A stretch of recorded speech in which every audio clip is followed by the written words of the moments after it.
모래로 쌓은 성은 금방 무너지게 마련입니다. 증거는 없고 번복된 진술에 의존해 이재명 대표를 어떻게든 엮어보려는 검찰의 쌍방울 수사도 마찬가지입니다. 처음에 이른바 변호사비 대납 의혹으로 출발한 검찰의 수사는 계속해서 산으로 가고 있습니다. 김성태가 귀국하면 실체가 밝혀질 거라며 온 나라를 떠들썩하게 만들었던 변호사비 대납 의혹은 오히려 김성태의 귀국 이후 완전히 자취를 감췄습니다. 애초부터 변호사비 대납은 존재하지 않았기 때문에 너무나도 당연한 결과입니다.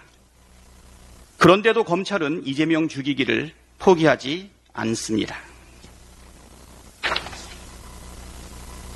변호사비 대납 의혹이 실체가 없자 등장한 것이 스마트팜 사업비 대납 의혹입니다. 쌍방울이 북한에 건네준 500만 달러가 경기도의 스마트팜 사업비 대납이라는 주장입니다. 그러나 스마트팜 사업은 현금 지원이 불가능한 사업입니다. 현금이 아닌 유리온실 기자재를 북한에 가져다 지어주는 사업이기 때문입니다. 오히려 이 500만 달러가 경기도와 무관하다는 정황과 증거들만 속속 나왔습니다. 나노스의 투자 유치 보고서 자료에는 이 500만 달러가 쌍방울과 북한이 2019년 1월 17일에 체결한 기본 합의서의 이행 계약금이라고 명시되어 있습니다. 즉 쌍방울이 2,300억 달러로 추산되는 북한의 광물 채굴권을 보장받는 대가로 북측에 지급하기로 한 1억 달러의 계약금이라는 것입니다. 스마트팜 사업비 대납도 망하자 검찰이 꺼내든 것은 방북비 대납 의혹입니다. 쌍방울이 북한에 건네준 800만 달러 중 300만 달러가 이재명 대북, 방북 비용을 대신 납부한 것이라는 주장입니다. 그러나 이 판넬에서 보는 것처럼 검찰의 공소장을 보면 이런 주장이 얼마나 엉터리인지 금방 확인할 수 있습니다.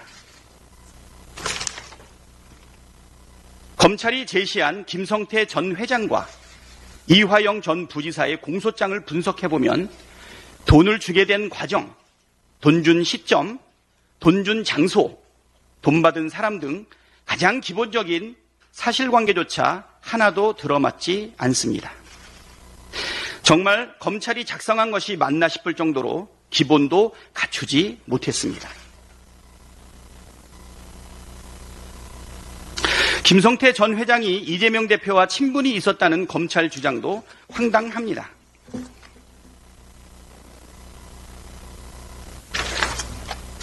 일례로 쌍방울이 북한에 돈을 준 게 2019년인데 2020년 봄 쌍방울이 마스크 10만 장을 경기도에 기부하고도 김성태 전 회장은 이재명 대표와 흔한 인증샷 하나 찍지 못했습니다. 이재명 대표가 도지사실에서 전달식이 열리는 것을 거절했기 때문입니다.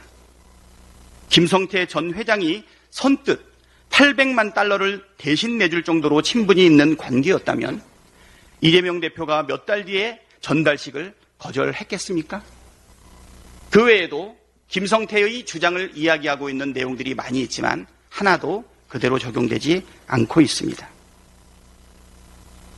또 쌍방울 수사 과정에서 지금까지 드러난 모든 증거와 정황을 가리키는 것은 쌍방울과 이재명 대표는 아무 연관이 없다는 사실입니다.